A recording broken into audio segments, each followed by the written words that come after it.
Broadcasting live from the meandering river on the plain of Zendikar. This is Tap Tap Conceit. Wait, meandering river, meandering stream? Yeah, one of those two. Yeah, The blue-white dual land. Yeah. Yeah. It's a tapped one, right? Into play tapped does come. Yeah. From Zendikar. That's the way people talk. Yeah. Absolutely. Well done, Nelson. Thanks for tuning in. Nobody suspects a thing. I'm Cameron.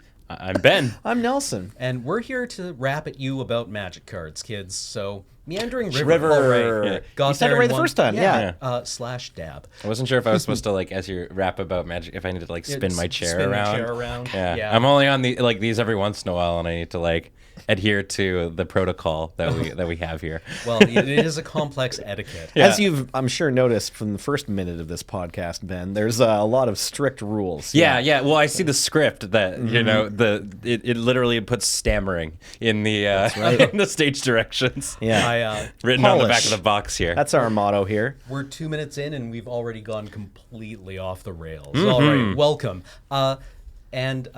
I guess we should get around Who to was it that business. paid for the rails? Well, yes, those rails that we have so recently swerved off are brought to you by you, the viewer, over at patreon.com/LoadingReadyRun. So you're getting value off this podcast right now, listening to us just completely disregard everything. I hope you're proud of yourself. It's beautiful. Way to go. Thank you.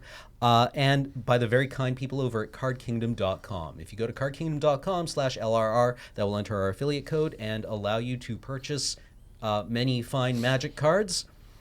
Sealed product if you live in the United States, singles if you live basically anywhere else in the world. And if you engage with commerce with them, that is also a means of supporting this very fine and serious podcast. If you enter into the additional requests field, if you make an order, or put the words "Loading Ready Run Sent Me button please" into that field, they will send you a little 1-inch button. I think it might still be the ... scry to the bottom. Oh, yeah. Which I'm very proud Scry. of. Yeah, Scry. I like Yeah, that one a yeah. lot. Zero top, one bottom. Yeah. I think somebody in the comments suggested that we should have a button that says, I don't know what the button says right now. Yeah. The meta button. Yeah. That's excellent. But their kind support makes this podcast possible, so we would like to thank them. Card Kingdom. Cardkingdom.com, a kingdom of cards. Cardkingdom.com. Buy lots of cards from us, and if they get lost in the mail, we might just send them to you again for free. Well, and we're allowed to say Kingdom of Cards now because Kevin came down from Card Kingdom and said that himself on stream when we did the Blind Commander. I feel sets a game. dangerous precedent that if a bunch of internet clowns yell at you enough, you can just make things happen. Well, that's a forced meme. Yeah, isn't it? Right. Yeah, we finally got there. Just like the skull v brick wall, skull won out. It's like there's a famous quote. I don't remember who it is, but it's like, never doubt that a small group of dedicated people can't change the world. It's the only thing that ever has, or whatever. And in this case, it's just like small group of kind of random clowns, as you said. Yeah. So we also can change the world. I'm cool with subscribing to that title. Yeah. Random internet. It's what I put on my resume. Yeah. Nice. Yeah. Random internet clown. It sounds way better than internet funny person, which is what I use as like my Twitter. Clown's coming back. Our generation is bringing it back. I think now. I actually stole also that from Bozo. Corey. Oh, good. Okay. She The deserves internet credit. clown. Yeah. Thanks, Corey. So shout out to our very own Coriander Dickinson for not letting me get too proud about my job. But Pagliacci, but Doctor, I am a streamer. So we're going to move on to a Crack-a-Pack as a little bit of a warm-up here. Nelson, you want to roll that die? I grabbed it with my hand. That's good. Let's see if I can do the second part you just asked for. We're trying here. Nope. I screwed up, kids. What do we get? 8. It's on the floor. We're calling it. Okay. That's how we play D&D around 1, here. 2, 3, 4, 5, 6, 7, 8. And, hey, Corset 2013. Featuring Augur of Bolus. Yeah. Augur of Bolus, my favorite card that reads, look at the bottom 3 cards of your library. This one was brought to us by Morton, and it arrived in mail time, so thank you very much, Morton. Thanks, Morton. So let's open her up and see what we got here. I was excited to see Augur of Bolus on the front of the pack because apparently there's leaks that Augur of Bolus is back in War of the Spark. Oh, really? Yeah. Oh, well, yeah, I could see Bolus, it being he's like around that. Sunday. Yeah, M13 was a big Bolus set. They reprinted the first Nicol Bolas Planeswalker card, and I think the other important thing about M13 was it had Exalted, but there was like a storyline of like this is Bolus's. Yeah, I remember a lot of like was it the Chandra Rock who was going up against Bolus? Yeah, I think maybe all the other 5 planeswalkers are in the set go up against him at some point, but like it has like Nicol Bolas's mana fixing rock where you go and search for a swamp. Yeah, like I'm curious how many just like Grixis Matters cards would come into it, because I mean like it's still on Ravnica, right? And Ravnica is such a color oriented set. Like I'd be curious to see if there are a lot more of these like color matters kind of things with maybe a little bit of extra, because obviously there are always like 2 color like dual pairings. What I thought was quite interesting was that the 2 guilds that we know are probably going to be best organized to fight Bolus are the Dimir and the Rakdos. Yeah, and they're Grixis colors, whereas the Izzet League is kind of bought and sold. Right, yeah. they belong to Bolus. Yeah, they're on Team Bolus. Yeah. The Bolus aid. All right. Well, let's look at this pack here. First off, we have Volcanic Strength. For 1 in a red, you get an aura. Enchant creature gets +2/+2 and has Mountain Walk. Was this the last set that had Landwalk in it? Quite possibly. Good question. Must have been near to one of the last sets. This is one of the better giant strength variants we've gotten over the years. I think the best one in general is still just the Goblin Warpaint, where it's +2/+2 and haste for the same mana cost. But Mountain Walk's relevant too. My good friend Tyler Woolley played this in the constructed portion of a Pro Tour, if I'm not mistaken. Really? Yep. Was it a sideboard card or a main board? I think it was main. Just trying to go real fast. I mean, like, to just just in response to the meta, like, was there a lot of like red? There was a fair bit of red and red-green, I think, at the time, but it was also just ways to clock your opponent as fast as possible. Was this the one with Rabblemaster?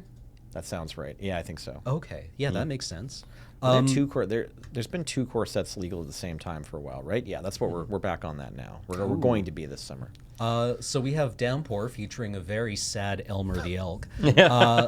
For 1 in a blue, you get an instant that says tap up to 3 target creatures. This can mini sleep. It can kind of end games, I suppose, in limited. Get out of the way. Calling it a mini sleep is being real nice to this card. It's not an irrelevant trick, I suppose, to set up a lethal attack. That's always what these cards read to me as. This is the all right, I'm going for the win. The problem is it's blank the rest of the game, or you have to turn it into a fog, like get cashed in for fog. So it's like this is a real low pick. Downpour me to the 14th pick of this pack. All right. Plume. Yeah. For 1 in a green, instant destroy target creature with flying. Usually, you would run one of these in sealed. Totally fine in main deck. Yeah.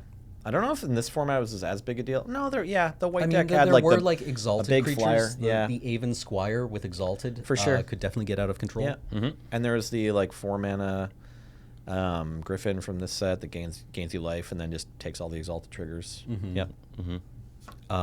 Centaur Courser, 2 in a green. You get a Centaur Warrior that is also a 3/3. I miss the days of just being able to have a 3/3 for 3 with no downside. You can pay a red and a green for that and a colorless right now if you want. Like we're living in those times, my friend. It's back. There was a significant time. I think specifically Ixalan was really rough on that. I think like you were always on a 4/2.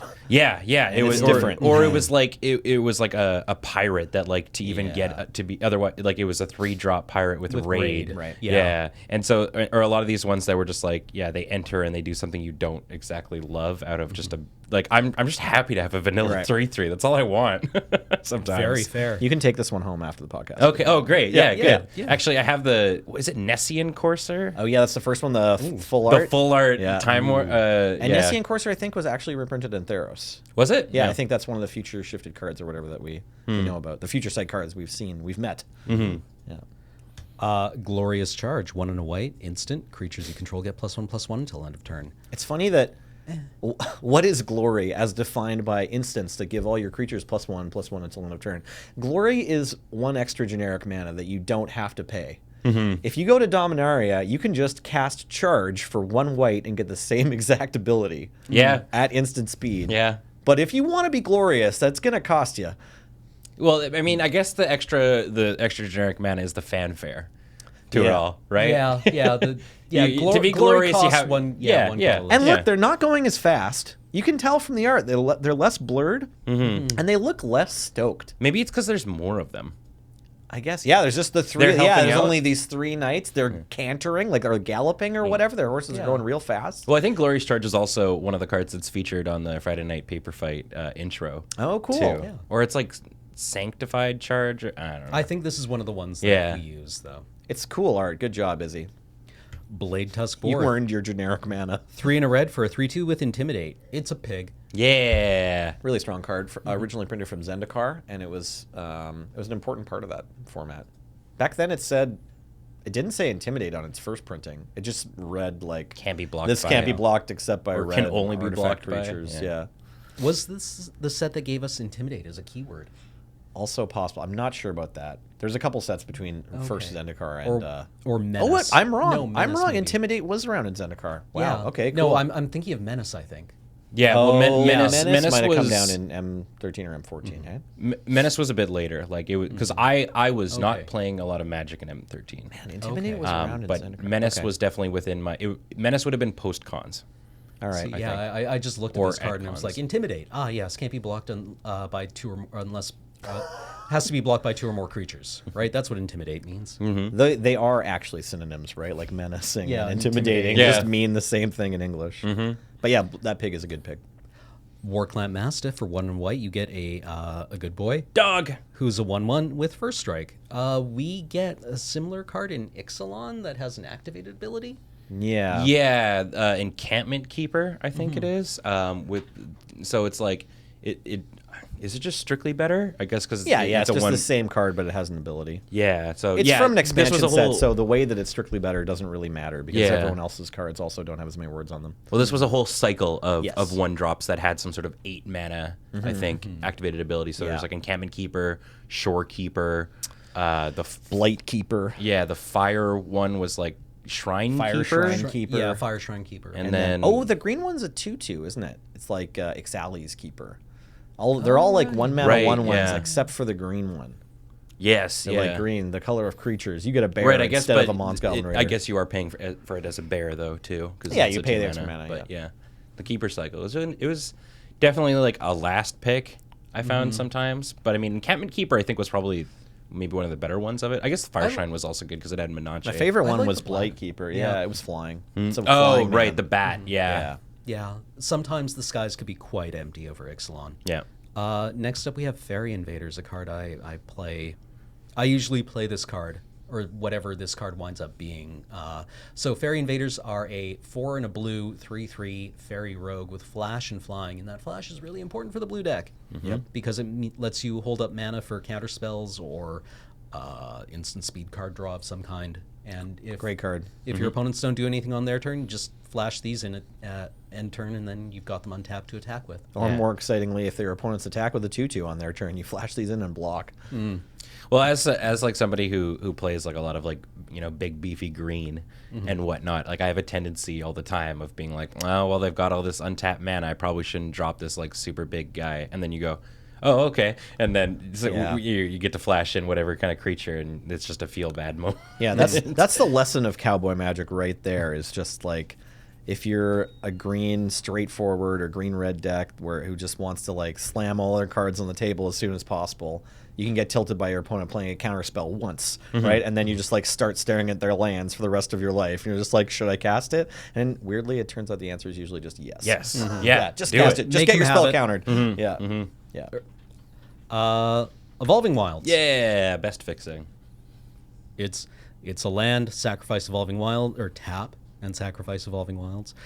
Search your library for a basic land card and put it onto the battlefield tap, then shuffle your library. Sure works. This is the most common, I think, of the artwork. Yeah, for it too. Evolving Wilds has been reprinted a bunch. Yeah. For a while, they also had another one called Terramorphic Expanse, which is basically the same thing. It's got the exact same words on it. Yeah. It's a land. Helps out in singleton formats like Commander and whatnot, Absolutely. like having multiple effects of this. Yeah. I wonder who made the decision that Evolving Wilds was going to be the constant reprint instead of Terramorphic Expanse. Inquiring minds want to know. Yeah, someone who needed to do something to keep their job that week, I imagine. Yeah. I really like the Innistrad one in terms of the art. Yeah, that's kind of like there's a castle on it. Yeah. Yeah, I like that one too. And Crust. In Crust, 1 blue, aura, enchant artifact or creature. Enchanted permanent doesn't untap during its controller's untap step, and its activated abilities can't be activated.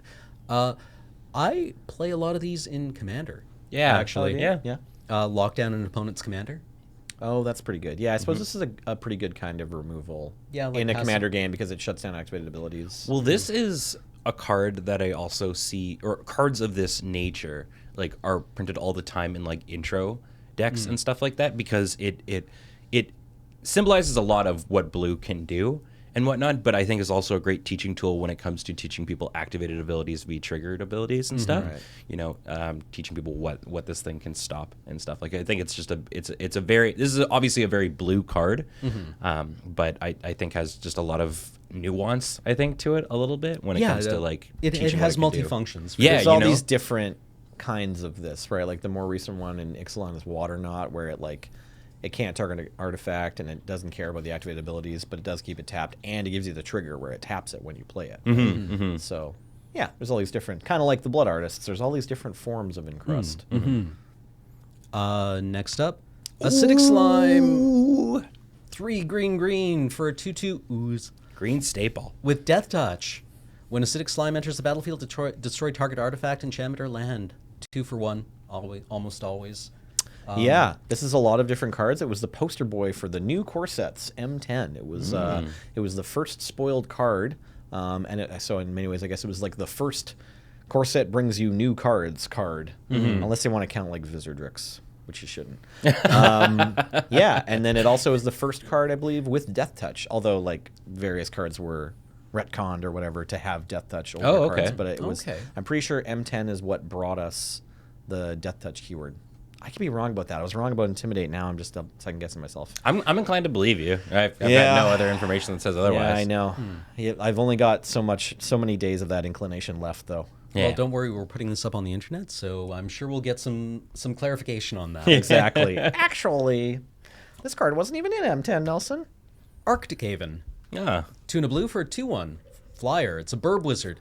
Arctic Haven gets +1/+1 as long as you control planes, and has the activated ability for 1 white. Arctic Haven gains lifelink until end of turn. There were a cycle of uncommons that had an allied colored activated ability. That's right, and not only in this set, but yeah, this one was a real beating. I think this was the best one of that cycle from M13. Yeah. Okay, because I was gonna say like the iconic ones are probably like Curd Ape and Nacdal and stuff. Yeah, and then in M15 they gave us like Sunblade Elf and Deathfire Giant. I think. Yeah, it's the called. Deathfire Giant was the one that shocked. Yeah, they wasn't were all it? pretty, and there was a Curd Chieftain. Right. Right. Yeah, but you're right. They're Curd Apes. That's what they are, because Curd Ape was the first one for sure. Yeah, from Arabian Nights, the very first expansion of Magic. Yeah, I've got I also really like Curd Ape because like it has that old Magic treatment, like the original, I think, Curd Ape was just like a picture of an ape. Yeah, it's just Basically, like, straight up like a Jane Goodall lifted picture of a gorilla. That's the copy I have, but I really do like the newer arts that they've done for it. But yeah, I've got a white border. One Yeah, the of it. the Curd Ape art could be like a movie poster. Yeah. Right? Yeah, it's gorillas in the mist over here. Yeah. Or it just like looks like a gorilla's like EP. Coming out. Yeah. No, it wouldn't be Jane Goodall, because Jane Goodall works with chimpanzees. Who was it who worked with gorillas and was killed by poachers? Ooh. Sigourney Weaver played her in the movie. No. I'm sorry, I have no idea. Oh, I know who you're. Oh, Yeah, man. it was a movie called Gorillas in the Mist, based on a book called Virunga. Yeah. I want to say. But Well, I'm going to read the comments and find out. by the way, Death Touch was gained evergreen status in 10th edition. Oh, And it was first featured in Magic 2010 Oh, as like a feature thing, but it gained, technically it was evergreen as of 10th edition. There you go. did the 10th edition cards say Death Touch? Not sure. And Okay. the keyword was apparently introduced in Future Sight as a preview for Lorwyn, which had it a lot. Oh, right. The elf has Death Touch. Says Death Touch on it, doesn't it? So I think. I think Reach Death Touch? the combination of 10th edition M10 and Future Sight also messing with the timeline. We're giving Nelson a pass here. Is Who- that where who you're going to knows? say, Yeah, Paul? yeah. I'll take it. Be kind to Nelson. YouTube Yeah. comments. Jeez, you people. Yep. Knight of Glory. Yeah, more glory. Yeah, one white, one and a white for a human knight. It's a 2/1 with pro black and exalted. And if you're not familiar with exalted, it reads whenever a creature you control attacks alone, that creature gets +1/+1 until end of turn. This was a great card. Mm-hmm. With Knights is a great card. fantastic Knights art. usually are. Like I always find that like human knight cards are usually just decent a lot of the time, and like when it comes to commander building and stuff, which we're going to be talking about later. Like knights are the only kind of version of the human tribe that actually really excites me a lot of the time. Like humans are cool. Humans are a neat tribe and whatnot, but human knights are always having that little extra like cool factor about them that I really enjoy. In the world of high fantasy, the knight is often treated with a much more exciting brush than the soldier. Yeah. Yes. Or even sometimes the wizard. Yeah. Right. I mean, wizards have gotten some love recently. Right. But yeah, knights have a long history of them. Yeah. There's a lot of really cool ones, like the Ilvec and the Onvec. Yeah. Like right. the time spiral kind of dudes. Yeah. But yeah, Exalted was a big deal in this limited environment. The black-white Exalted deck could pump out some serious damage. I remember oddly that one of my favorite cards to play in that deck were like the 1/5 Lions with lifelink or with Vigilance. Oh yeah, okay. Just because they could swing in basically against everything, get like 2 or 3 Exalted triggers off their co-dorks. Yeah. Right, you're And- just like guaranteed to have a good attacker every turn or whatever. The one I was looking for the most when I was putting together was just duty bound dead, so that you could have like a really the duty explosive booty. exalted start because they're just 1 black mana. So they're like the draft noble hierarch. Right. You know, it's just like this is an exalted trigger. It only costs 1 mana. If I draw 3 swamps and 3 of these, I can attack for 3 on turn 2. Feels good. Yeah. And then our rare is Shimmy Inspector. For 2 and 2 black, you get a flying specter. It's a 2/2. Whenever Shimmy Inspector deals combat damage to a player, that player reveals his or her hand. You choose an on-land card from it, search that player's graveyard, hand, and library for all cards with the same name as that card, and exile them. Then that player shuffles his or her library. Cool. Yeah, it's kind of a beating. I think I'm on Arctic Haven. I'm not sure. Yeah, I mean, Knight of Arctic Glory Haven is and, quite good. And Crust are good picks, or the Fairy. I mean, I think You're in a I very like- white-blue pack. Yeah, I think I really like Knight of Glory. Maybe Knight of Glory Yeah. is the better pick so that you can be white-black and let your neighbor be blue-white. Right. I'm inclined to 'cause, pick- like.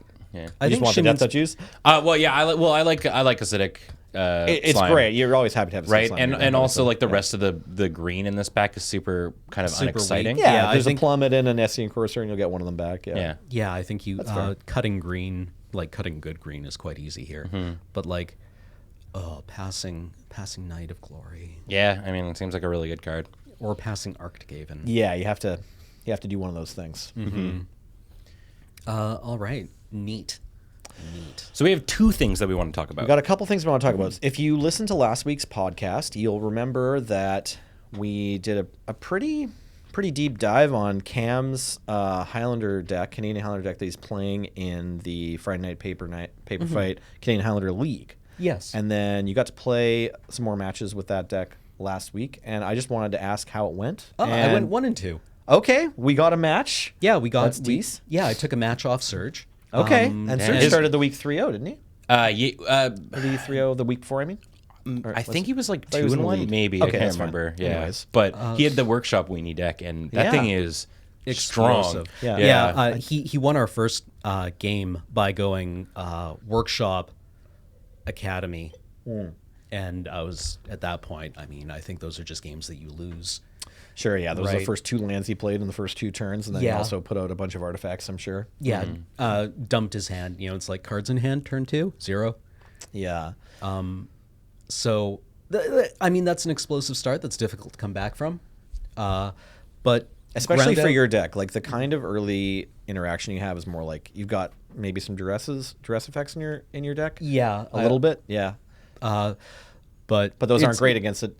Yeah, it's They're like just- it's just dead Thoughtseize. steed. It's just like go when to I re- 18, or Yeah. you know, when you're crack a fetch, play a shock, play Thoughtseize, Right. and against an aggressive deck, Yeah, you're in hopefully deep trouble. hopefully you're dropping a Death Shadow soon or something. Yeah. Like your aggro opponent's like, yes. Yeah. Well, the other yes, problem- take my lightning bolt. Yeah. I mean that's me, right? Like, because I ended up playing Burn, like going back Okay. to my roots and just going RDW. Cool. That's those are the I thought starts we I had wanna quite a see. good match. Yeah, you and because, I? Yeah, Oh, yeah. You wound up winning that match, but I think I put up a fairly good a show of having interaction and stuff to do. So whenever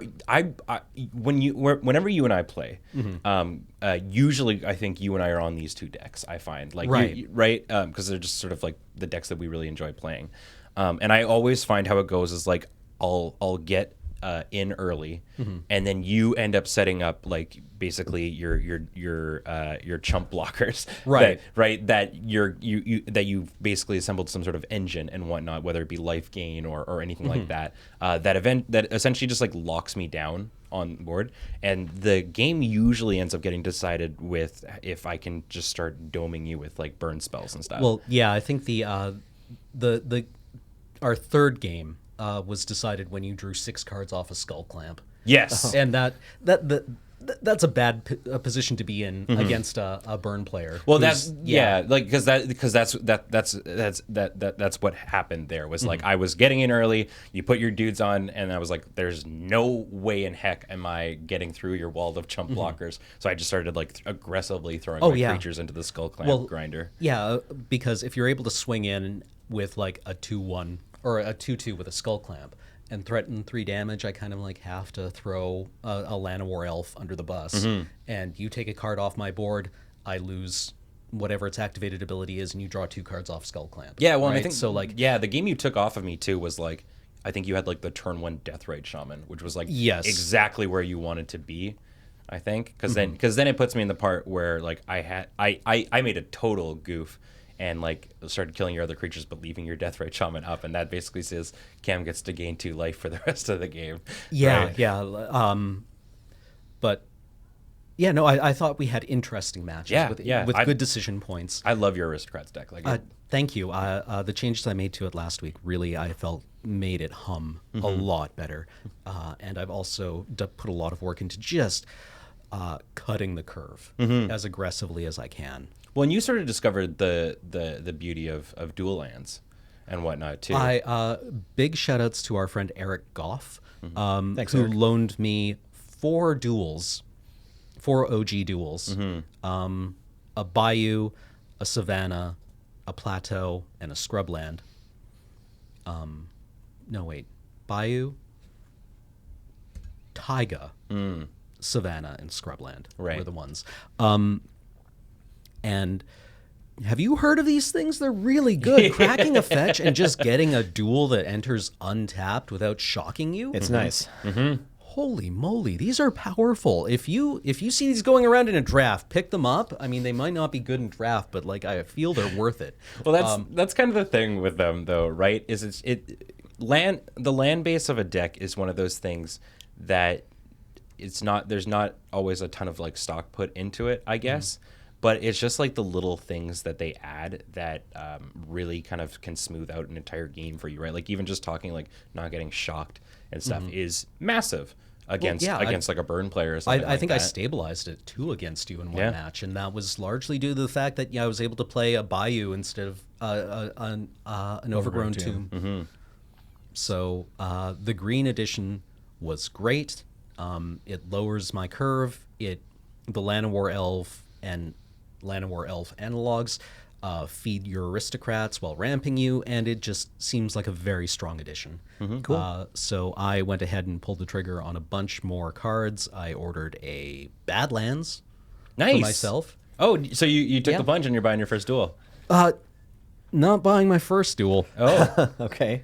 I had some before, then I had a real lean month several years ago. okay. Yeah, I mean that's how Magic is though too. Yeah, Like, and this Badlands only cost me 4 times what my first one cost me. So but they're starting to go down Down a again. little bit. Yeah, Yeah, yeah, I which is think- nice. Yeah. Yeah, we found a little ceiling, I think, in the Magic community. What we're yeah, I willing to think pay for duels. I think all the bitcoins were sold Right. and all We're the lost. yeah. Yeah.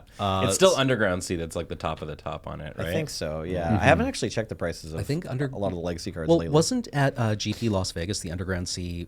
It was worth more than the Moxen that were opened. Oh, weird. Oh, Yeah. of the beta packs, Yeah. you mean? Right. Well, that's another thing entirely. Well, like yeah, the price beta of, is very warped. the price of the revised duels is kind of like it's in line. I think it's in line with like the demand for them from Legacy, Vintage, Commander, Casual, Highlander, whatever. All the players that actually want to play them. But then the beta is like, well, it's mostly driven by the collector's demand. So if there's just like people who would rather have a a beta Underground Sea for their collection than a beta Mox Emerald because they already have an unlimited Mox Emerald or something. And then, yeah, it's like a whole another kettle of fish. Interesting. Yeah, But, yeah, Underground Sea is expensive still. I also picked up a Lotus Cobra. Nice. So, yeah, more faster cards, please. Yeah, I mean, fetching with yeah, well, Lotus Cobra is huge. In 4 colors, you're running all 10 fetches. Yeah. So being able to like play a fetch, crack a fetch, get a land, and then You've got 3 mana there. So let's get back to that game with Serge. He started on a Mishra's Workshop, and then the next turn he played Flareon Academy, and you lost that game. Sounds yeah, like. very, but you won the very other two? badly. Yeah, I was able to grind him out pretty effectively. I think in game 2, I had a line where Serge had the 3/1 Aetherborn that you can make indestructible by sacking a, Right. Oh, Syndicate Trafficker. Yeah, Syndicate Trafficker. Trafficker, and he had it suited up with some kind of equipment that didn't buff its toughness. So it was still an X1, and it was beating in and getting more and more dangerous. And then he tapped out with it, and I was able to blow it up by playing I peeled Perilous Mirror, cast Cabal Therapy, sacrificed Cabal Therapy, Yeah. and was able to shred his hand and take away kind of a large component of his board. That's a big beating. Yeah, and that felt really good. That like it's not a complex line by any stretch of the imagination, but it feels good to have those kinds of tools on hand. And then in game 3, he wasn't able to close the deal quickly enough, and I was able to establish a board presence and found a Blood Artist eventually, and just threw the entire team into the wood chipper, and drained him out for the last of it. Because yeah, That's a good again, feel. Serge lost a few rolls to Mana Crypt. Okay. Oh, okay, that It's definitely relevant. helps. Yeah, that definitely helps, right? I mean, that Mana Crypt, very powerful card, but yeah, sometimes you take 9 off of it. And I'll take it. I'll absolutely take it. It's no He's way played to... Knifey Spoony before. Yeah. Yeah. It's okay. Yeah. Sometimes you die to your own Mana Crypt, and that's just Yeah. When the you ride deal the you lightning. make. Yeah. Sometimes you get shocked. Well, I want to point out that just now you mentioned, or you explained that you were just able to set up a board presence and put your dudes into the wood chipper to drain Serge out. And anyone who tuned in last week or watched our previous podcast will know kind of the cards that Cameron's talking about. But also from last week's podcast, we talked about how complicated it can be and how this deck has been a big challenge for you to make sure you always find the correct lines to win the games that you believe you can. And just now as you were explaining it, you just talked about it casually and explained that you saw them right away basically, or you were able to put it together against Serge. Now maybe you had lots of time. I don't know. I didn't watch that game, but I just still want to commend you on getting to that, like having that notch of just like, okay, yeah, I figured that one out, right? Yeah, That's yeah. relevant. You go from the deck is pretty complicated. This Aristocrats deck that Cameron's playing. Well, you go from what's his name, the guy in the Hangover gift set, where he's got Okay. the sunglasses and the equations are like floating all around him. Oh, and then, Is Zach it Zach Galifianakis. Galifianakis? yeah. To finding the one line, right? At some point, you're able to just like clear it all away and actually like locate what you have to do. And sometimes that wins you a game. And that Sometimes it felt wins you $80,000 at craps. Yeah. That felt so good. Good. Excellent. And I'm not here being like, yeah, I just dunked on all these players and I want to take a victory lap. But I feel like after the deck, I don't even call the Aristocrats anymore. I call it the Cleveland Browns. Right. Because it's the winningest deck in the format, Yep. except when it's piloted by me. But like, also, Renegade Rallier Yeah. was an Very good all-star. card. I love this card now. Yeah. Mini- Revolt was a mechanic that just screamed aristocrats, right? to Yeah, me, because it's all value plays, and it's going to be turned on most of the time. Like I think I was able to turn on Revolt by putting a grafted war gear onto a creature, ripping it off, triggered Revolt, cast Rallier to bring back something. Maybe the same creature. Yeah, probably. knows? I don't remember the exact line, but it was pretty good. It was pretty good. It felt good. Yeah, but I mean, cards like Renegade Rally are definitely cards that really reward you for doing that, like CMC cutting that you were mentioning, right? Like we're lowering your curve, and stuff. Being able to play. I mean, you don't necessarily play this on 2, but being able to play it virtually for 2 is really good. And then being able to get back a larger variety of creatures with its ability is also extremely powerful. And just more reliably getting a body because you put all those land werewolves in, right? So it's like more reliably going to be able to target a dead land werewolf than just like a fetch land. So that's nice too for the green version. Anyway, I'm But yeah, really congrats looking on Galaxy bringing and like, Thank you. notching Oh, up. and Yeah. then when I played on stream, Ben Wheeler just killed me. Okay, sure. I like, only I managed to think tune in for Serge and Jared's last game. I think we had. But I was watching for half an hour. pretty close to a real match in game 1 against Ben Wheeler, and then, lost eventually. Sure. And in game 2, it was Mantis Rider carrying a GT. And those are the games that you're just like, I probably could have done something about this at some point. That's kind of one of Ben's signature decks, like one of the decks that he's helped shape just the like format with. It's Jeskai just mid-range. Jeskai mid-range good stuff. Yeah. Yeah. So he's pretty scary when he's on that deck.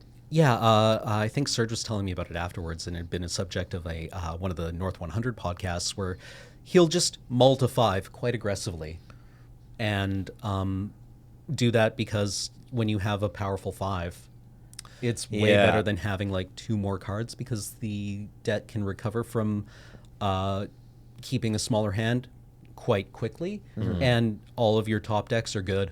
Yeah, the deck, it's packing like a lot of power into every card that it's playing. So more than keep a medium 6, it wants to just like hit its lands and curve out, like try to spend its mana every turn as much as possible. I think that's my impression. Yeah. I haven't actually piloted the deck, but I've lost to it a lot. So point being, I really enjoyed the last Highlander League night, and I'm looking forward to the next one. Yeah. So, Yeah, me too.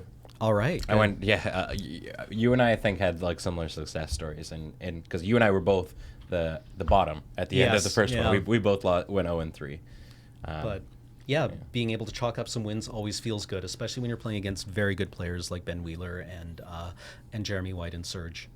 Yeah, yeah. My only claim to fame from that first one was stifling one of Jer's candelabra. Okay. Dump ins, which was pretty good, but I Yeah. just still ended up losing those ones. But then I went 3-0 with RDW. Oh, nice. Okay, great. Yeah, Congrats, the man. statement of intent. Congratulations. It's the deck that thank you. It's the deck that I feel like the most comfortable I playing. mean, it was always. It's always one card away from killing you. It feels like, right? Like it's always a threat. Yeah. I mean, you're also like playing like I'm in the zone. The one that I was playing was less like quick aggro, although it was, and more. It played a lot of hate on Okay. it. I was Yeah. experimenting with cards like Zozu Sure. and whatnot, okay. and like Ankh of Mishra. Okay. And stuff. Gave a spot to Grenzo, the double red. I one. saw that. like that. Yeah. Yeah. Didn't you He like did a- dominate? Like just like. Yeah. Didn't you kill Alex on screen? I I forgot to give a shout out ended to up Alex, killing who's also a with very Grenzo. good player. Yeah. Yeah. But I hit him with Grenzo and using that second ability, the exile the top card. It was a land and it was Green Sun Zenith, and I was like, oh, Right. these are both complete whiffs. And then I like thought about it for a second. And I was like, no, wait. I have a Tattermunch Maniac in this deck, and I was able to do it for 1 and grab that. So that was fun. It was It was a really thing goofy. of beauty. Yeah, it was a lot of fun. So we are playing a new format on Friday. Moving on. Let's turn the it's corner called here. Yeah. Oathbreaker. And I believe we had a very graceful segue. That was we were broadcasting from Meandering River, which is on the plain of Zendikar, which is where Oath of the Gatewatch is set. And now we're breaking the oath by playing Oathbreaker. Got there. It was buttery smooth. It was smooth if we put the crack a pack last instead of first, maybe. That's okay. Yeah, Okay. no, I feel by explaining how smooth it is, we actually improve the smoothness. That's of how the you really entire score segue. points. Yeah. So yeah, or sorry, Did you want to actually take this? What is an Oathbreaker? What does that mean, Ben? Oh, okay. Well, so Oathbreaker was this is this cool sort of format that was just sort of like tweeted out and went out among Magicverse and whatnot that I suggested at one of our meetings. And basically how it functions is it's Commander, so still singleton and whatnot, but it's 60 card singleton as opposed to 100, and 20 life as opposed to 40. So right away at the get-go, it's could be considered a bit of a faster commander in a way. The main thing though is that you can you choose a planeswalker as your commander. Any planeswalker? Any planeswalker. Okay. It doesn't have to have the can Right. be played as your commander. There is a line. ban list, so you're not allowed to play Copycat Sahili. Yes, I think that it's is the only one. banned one. Yes, yeah. But Naughty Sahili. no. But yeah, and the other cool thing about it is you also pick a signature spell, and it has to be an instant or a sorcery. And this sits in the command zone with your commander. So at the start, you're basically running a 58 card deck. Right. Okay. So you choose 58 other cards. Yes. And so the signature spell can be cast at any time your planeswalker commander is on the battlefield. So it's kind of like the legendary sorceries from Dominaria. Yeah, and I mean a legendary sorcerer would probably be very good here, honestly. Sure. But yeah, you can choose any instant or sorcery, and then it follows the exact same rules as commander because all those two cards are sitting in the command zone. So anytime you cast your planeswalker, next time you got to cast from the command zone, it's 2 more generic mana. Same story with the instant or sorcery. So like the number one comment that I've gotten from people is, well, why wouldn't you just put counterspell as your as your interesting. Very fast. Yeah. And it's like, well, on top of the fact that you have to have your planeswalker out before you can even cast counterspell, the moment you cast for the first time, the next time you want to cast it, it's 2 blue, which is Not a great card. great. Yeah, no, that's not a great way to spend 4 mana. Yeah, If exactly. your deck is Multiplayer entirely game. Soul Rings and you just want to win with, Well, and that's like the thing. Trading off Soul 1 for 1 Ring with your opponent. Yeah. is banned in this format. Oh, okay. All right. Yeah. You can't play Yeah. Soul Ring. Yeah. I mean, Counterspell definitely has a role in Commander, but it's you don't want to make a habit of going 1 for 1 in a multiplayer format, I think. I was tuning into the last sniff LRR MTG on the Magic channel yesterday, and someone in chat was typing when they were just talking about this stream coming up. James, I think Paul were just talking about what was coming up next, and the chat, I think 1 or 2 people were just like, just play a Wrath, and it's like that doesn't sound like a terrible idea, but the most important thing I think about the signature spell that you choose is that you need to know that your commander has to, or your planeswalker commander has to be on the battlefield before you cast it. So it should probably be like cheap, or only a card that you like, a card that will specifically be good when you're winning, kind of. Yeah, right, Like, yeah. like when you've untapped with your commander, I which mean- is going to be kind of rare, right?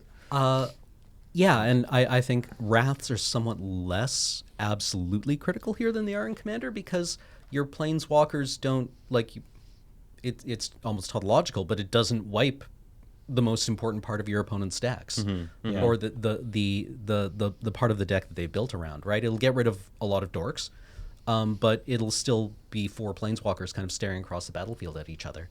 Yeah, the other thing you want to think about this format, I guess, is that everyone has these deck building constraints or bonuses or whatever. So it's like you might try to aim to build your deck to be like good at taking out planeswalkers, or just maybe what's popular in this format is just to like ignore the planeswalker and the signature spell and just be like a fast deck, because all planeswalkers are pretty expensive. Like there's Tybalt, and maybe he's one of the best ones because you're just like, this is only 2 red. I'm playing like I'm playing like a Grenzo but commander, or a Goblin Guide commander. How good is right? 4 mana Tybalt or 6 mana Tybalt? That's a big thing. The commander tax is something that is so crucial when it comes to just like building any sort of commander deck. I find is like you could have some sweet 7 or 8 mana creature or whatever, but if that thing dies to Doomblade or whatever, that honks. Yeah. Right. So it's just like it's I don't know. What really interests me about this format, and honestly why I really want to talk about it today, is it brings forth one of my favorite conversations of Commander, which is like fun and flavor versus power and function, Right. in a way. And obviously, the two are not necessarily mutually exclusive. You can have a very flavorful card that's very strong, right? But they're separate motivations, aren't Exactly. Yeah. Right. So for example, James asked me to build his deck. they? Okay. And I was What like, a lazy. yeah, I know, right?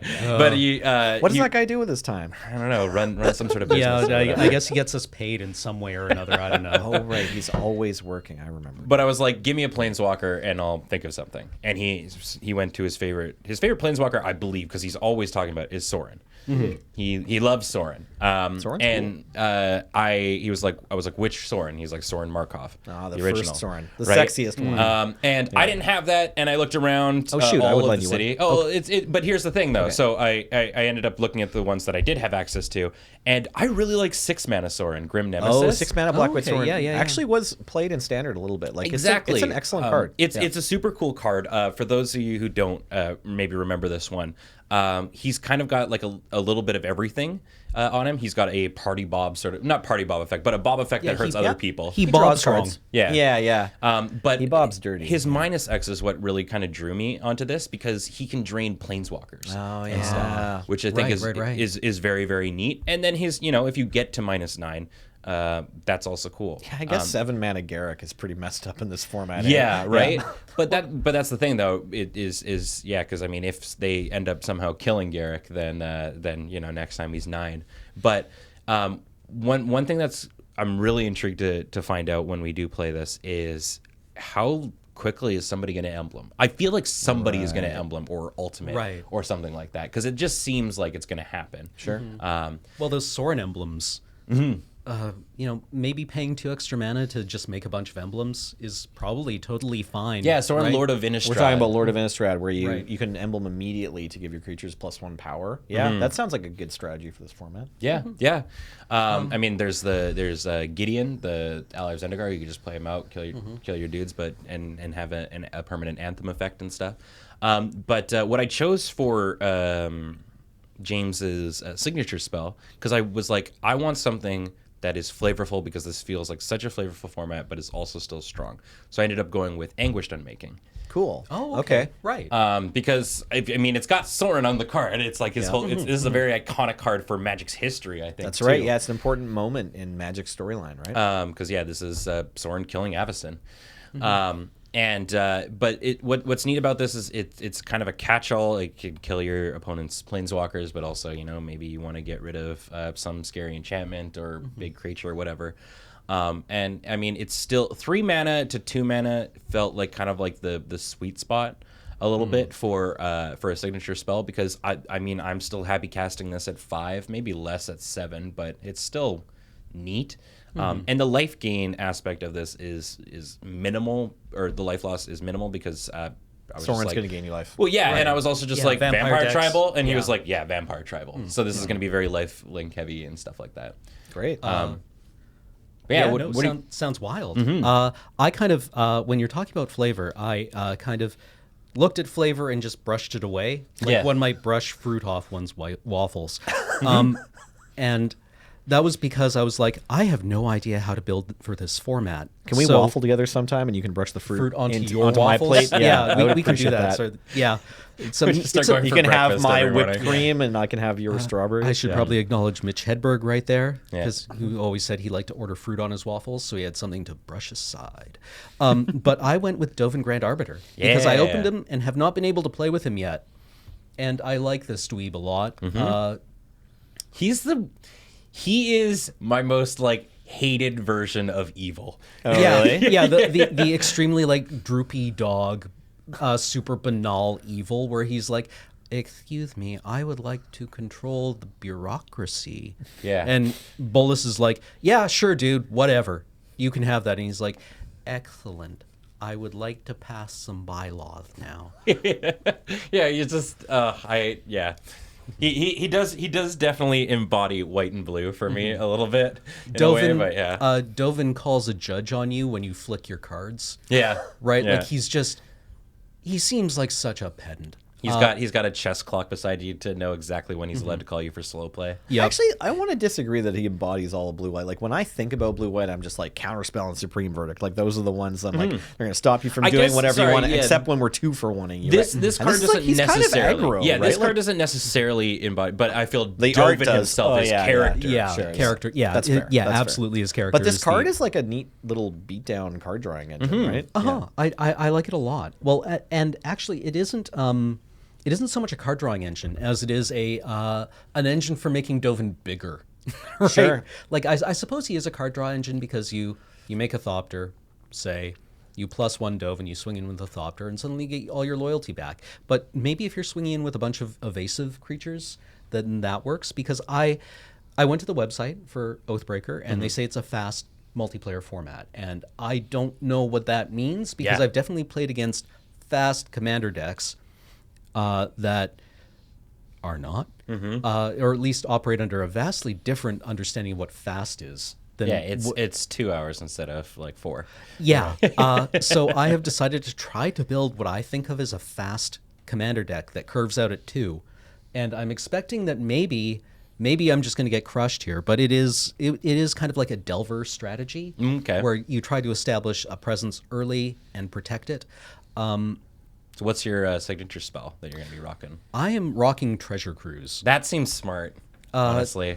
Like I had one and I miss playing this spell and I like it, and I think it plays particularly well with. I'm also running Elixir of Immortality because I'm a complete dirtbag. Okay. So what I was thinking of doing is that, because my experience with multiplayer formats is that they always seem to establish where like one person comes out and just drills somebody else in the chest so hard that they die within the first couple of turns. And that seems like a distinct possibility when you're at 20 life. So you don't really have the option of like not doing anything because somebody's going to do 23 to you in the course of a couple of turns. But after that happens, you usually wind up in kind of an attrition game. And being able to cast Treasure Cruise, draw 3 cards, and then use Elixir of Immortality to shuffle good stuff back into your library. Right. Stuff that you don't want to be delving away, I guess. Yeah, exactly. It prevents you from milling out. I don't know if that's a concern in this format. 60-card multiplayer, that could happen. Maybe. I remember it happened in conspiracy games. I was genuinely And thinking of that's- running Ashiok for a little while. Oh, wow. Yeah. Any Planeswalker that's less than 4 seems exciting as an Yeah, I option. was like Ashiok, Glimpse the Unthinkable as my Oh, baby. my Yeah. combo, right? But yeah. Other like I was thinking, like, is Azorius Knight Arbiter good?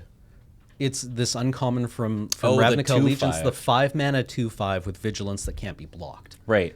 And that seems like a card that maybe has a home. I don't know. It was good and limited. It screams to me, you may punch somebody's planeswalker for free.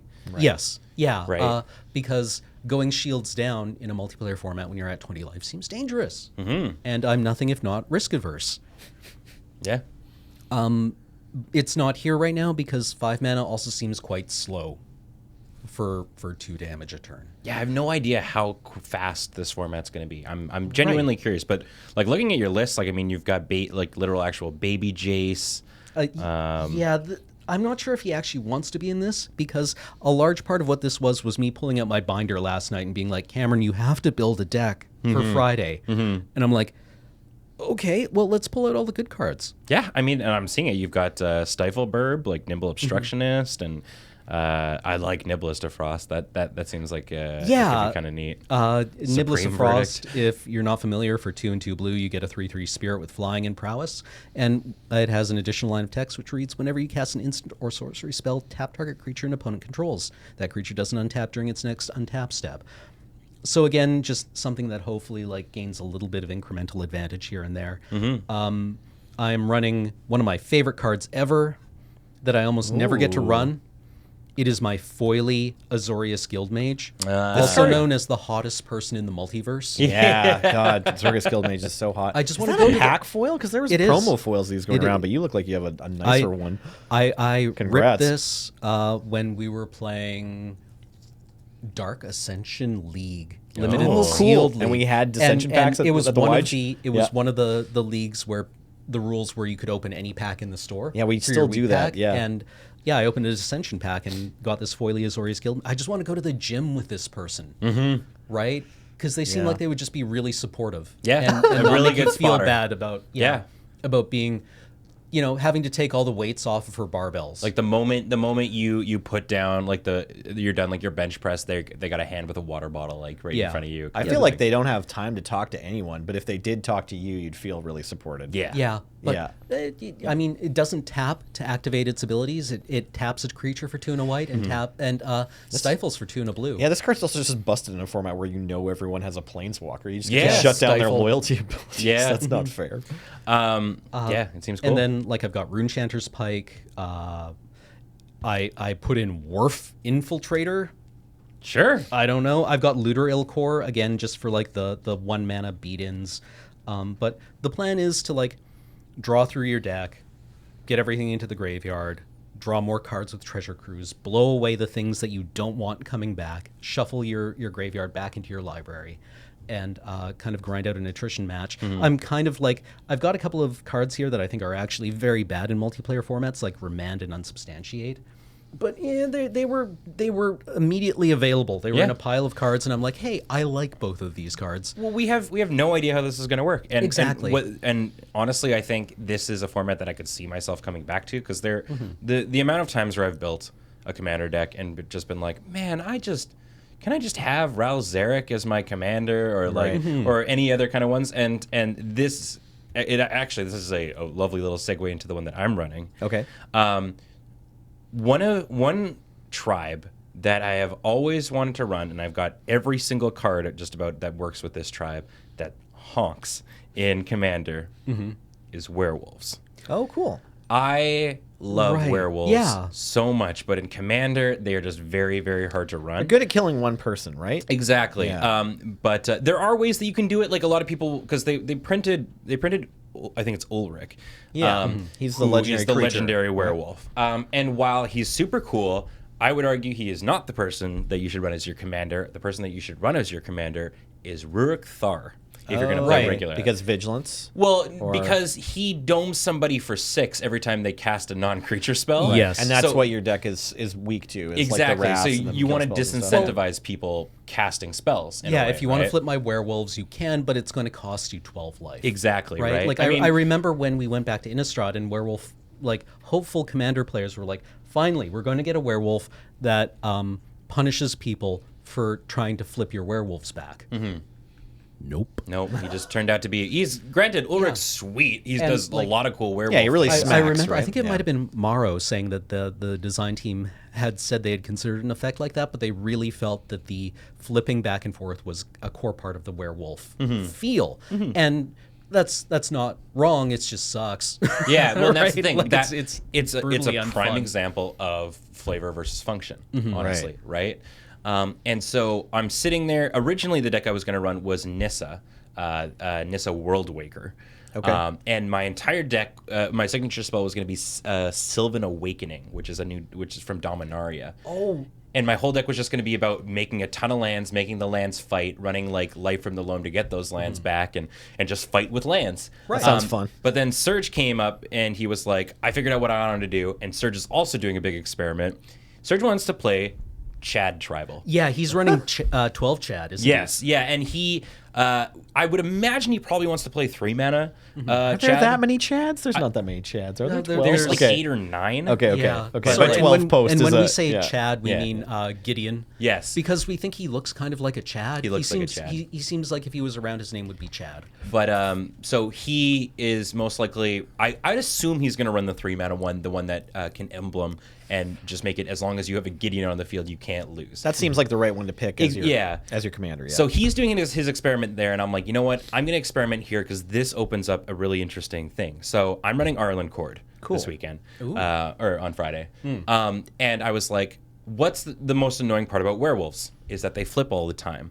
But there are spells that allow you to flip over your werewolves. Right. And so my signature spell that I'm going to give a test to is Moon Mist. Yeah, Right. of course it is. Yeah, Hell right. Yeah. So yeah. having Moon Mist on a stick, I think, is going to be really, really interesting.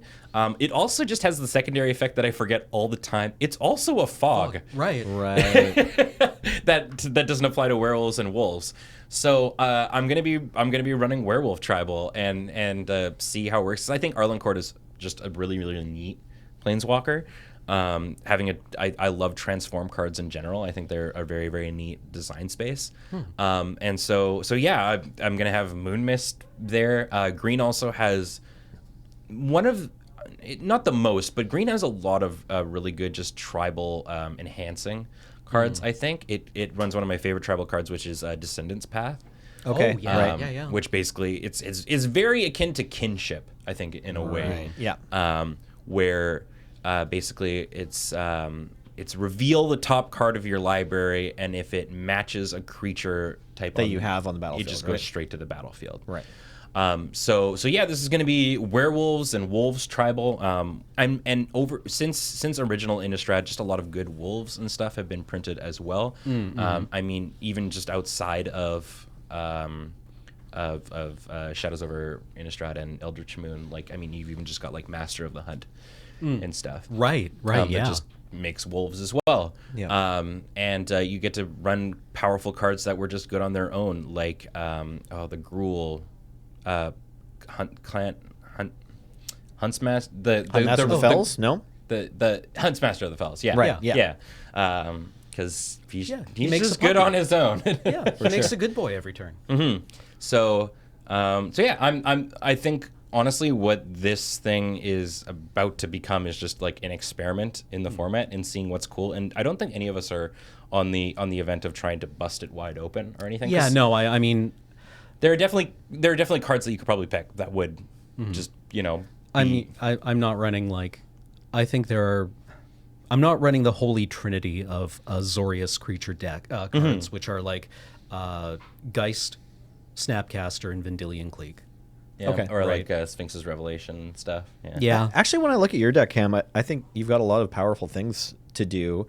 And if it was me, I would just... Spellqueller. Oh, you do have Spellqueller. Russian Spell Queller. If it was me, I would just try to cut a bunch of the more expensive cards and play a ton of cantrips so that my Dovin into Treasure Cruise plan works more. But maybe you won't need it. I mean, you'll see in the games. Yeah, I mean, I'm running Mystic Confluence. I don't think Delver decks usually like playing 5-drop cards. That one often gets a pass. Yeah. I mean, it's a Judge Foil, and I like it. And I haven't run it in anything yet, so Cam's sure. showing us this neat third aspect of flavor, which is just like kind of almost nostalgia, where he's just like playing cards because he owns them. Yeah, I like this card. Therefore, it goes in, and it fits in my curve, kind of? Question mark. But what else was I going to say? There were some other things. Let's let I Paul was going to speak. say. Sorry, Ben, did you say that you're playing Master of the Hunt? Master of the Wild Hunt. Master of the Wild Hunt. Yes, Oh, sorry. not. But Not it the has old- bands not- with other wolves of the hunt. Yeah, I mean, that card's actually just sort of hilarious. Master of the Wild Hunt is actually like, it's a play on Master of the Hunt, right? Like they brought you a Master of the Hunt that's actually good in M11 or M10. Yeah. I feel like Master of the Wild Hunt has to keep having that clarified. Like whenever it's like, oh, you're the Master of the Hunt. No, I'm the Master of the Wild Hunt. That's right. Whenever he goes to Master parties, of the Hunt was please. my father. Yeah. don't confuse me with Master. I of also the really Hunt. just love the art of this card. It's very like Norse sort of vibe, and I'm still waiting for very my like ancient pagan Europe. Yeah, I'm still waiting for my like full on Norse inspired plane. Set. Like I know there is definitely like already pre-established ones. I think. I remember Viking visiting plane it is in, coming? one of the Trials of the Planeswalkers. Yeah, but there games. hasn't been like a set that's just like all about Norse mythology, I think, and we got Egyptian mythology, and I played a lot of Asian mythology growing up, and as we all know, the three main ones are Greek, Egyptian, and Norse. Yeah, there you go. Those are the three mythologies. Yeah, that's it. Yeah, those. I mean, they're the ones that have influenced a lot of like nerd pop culture. Yeah. Right. The only other thing I really want to give a shout out to is that I made my own custom Jace illusion token, and I know you can't see it, but you'll see it at some point, and it's based on everyone's favorite extremely wide boy, Kylo Ren. Yeah, he's a nice. wide lad. Yeah, extremely cubic, Meat Cube Adam Driver. But yeah, I guess the last thing that, just to kind of, I guess, paraphrase everything that we just sort of were getting into, like talking about like the decks and stuff like that. I think it's always sort of important to identify what kind of parts of deck building are sort of most appeal to you. To me, it's always been flavor over power. But the more I play like Highlander and stuff like that, the more I see like the fun that is just, stifling someone's candelabra, right? Yeah. Like that's fun to me, right? But like it's interesting because there is obviously I'm sure some like very, very powerful archetype. Like, I mean, Cam could be playing like Teferi or something, right? And do like this hard lock control style kind of a thing, right? But instead, you've chosen to do a lot of powerful stuff, but also throw in nostalgia and fun flavor and stuff like that, right? It's like Azorius Guildmage could probably just get replaced with like a pithing needle or something like that for like the action that you're trying to make it do, right? But at the same time, you love Azorius Guildmage. Heck yeah, throw it in the commander. Yeah, and I think she picks up Runechanter's Pike quite well. So, I mean, yeah, I don't know. I really like the discussion of like how much flavor do you want in your deck and how do you balance that out with like doing some really powerful stuff. Yeah, Magic is many games for many people, and we've said it before on the podcast, but you should like identify where you're having the most fun.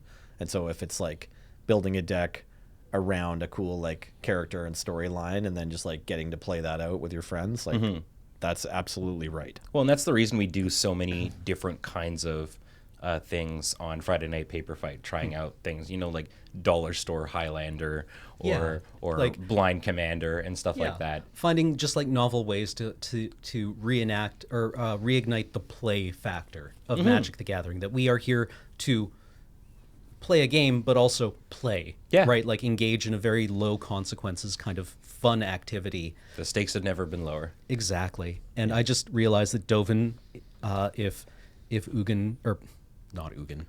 Watch out for Ugin. Yeah, He's watch legal out in for this Ugin. format. If Bolas takes over Ravnica and doesn't just devastate the plane, Dovin is absolutely going to pass some piece of legislation that renames singular pants to pant. Because it's inconsistent with language laws that the singular garment should be end with an S, because that indicates that it is in fact plural. So we are going to be changing the laws on that. Thank you. There will be no questions. I guess Dovin is kind of going to be the replacement Azor in general, right? I think so. I mean, I guess I'm doing him a dirty here. He was quite interesting when he visited the plane. I think he's a very, very neat planeswalker, but like, because that's the thing. I know we're basically running out of time, but just as one last tangent, Prof did a really interesting video on Tybalt. Which was talking about him being, as one of the worst planeswalkers around.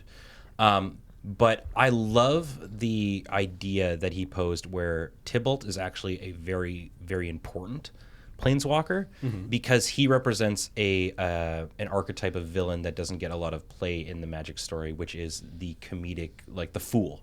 In a way, right? Yeah. Like he's got powers and stuff like that, but like a lot of the times he wins through like underhanded like stuff and whatnot. Like the only reason he was any threat to Sorin, who is like this ancient vampire who like has crafted entire like beings and stuff, was because he did a lot of underhanded, dirty stuff, right? Yeah, exactly. And so Dovin is the villain that I like now that embodies the banal in a way, the bureaucracy and stuff, and how like he's not like I will kill your family and burn your home. He's I'm going to find a loophole in the law that will throw you in jail for a millennia, and there's nothing you can do about it because it says right here in the contract. It says right here that I am in fact allowed to do this, and if you disagree with me, I would be happy to call a judge, and the judge will be able to explain to you why you are wrong and why I'm right and why I'm in fact allowed to do this.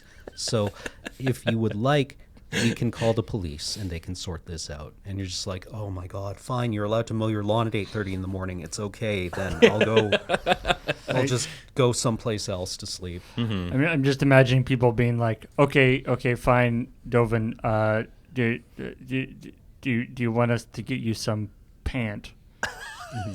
He's like, no, I wear robes. And he says robes Wear- too, wear even though he's wearing pants, one me. robe. Yeah. Yeah. It's Yeah. like, and I will require a written apology for the waste of my time in having to explain this to you, because I frequently bill for my hours at the rate of $75 an hour, which I feel is quite reasonable, but goes with guild regulations very efficiently. So at having spent 17 minutes and 42 seconds explaining this to you, I will be billing you for an appropriate amount that will be routed Prorated. through my lawyer. Thank you very much. Oh yeah, I've turned around on Dovin as much as I'm just like, God, I hate this guy. I'm Yeah. like, you embody a very important aspect, I think, of character archetypes and stuff. I think I he's- found your hate for him. Yeah.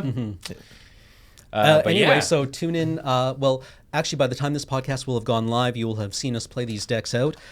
So we will probably have drastically different opinions on it, but I think we talked about coming back to revisit the topic next week. Sure. Yeah, And I'm maybe going to ask do you. a- I'm going to do ask a you postmortem. how your Yeah. match went. Yeah, I'd be down. Next TTC. Because Yeah. I'm interested to see how this format plays out. I usually steer clear of Commander, but this piqued my interest. So that'd be cool. let's play some cards. Anyway, thank you very much for tuning in. I realize we've gone a bit over time, but we want to give a big shout out to you, the viewer, over at patreon.com/loadingreadyrun. Your very generous support of this podcast and all of our content makes what we do here possible, and pays for us to pay for our utilities and for our content creators. So way to go. You did this. We also want to give a big shout out to cardkingdom.com. If you go to cardkingdom.com/LRR, that enters our affiliate code, lets them know that we sent you and that they should continue to support us. They will ship singles to you anywhere in the world and sealed product within the United States. So please, if you are considering ordering cards online for your next deck, consider using cardkingdom.com. They are a kingdom of cards. But until next week, I've been Cameron. I've been betting. I've been Nelson. Thank you very much, and we'll see you in the future.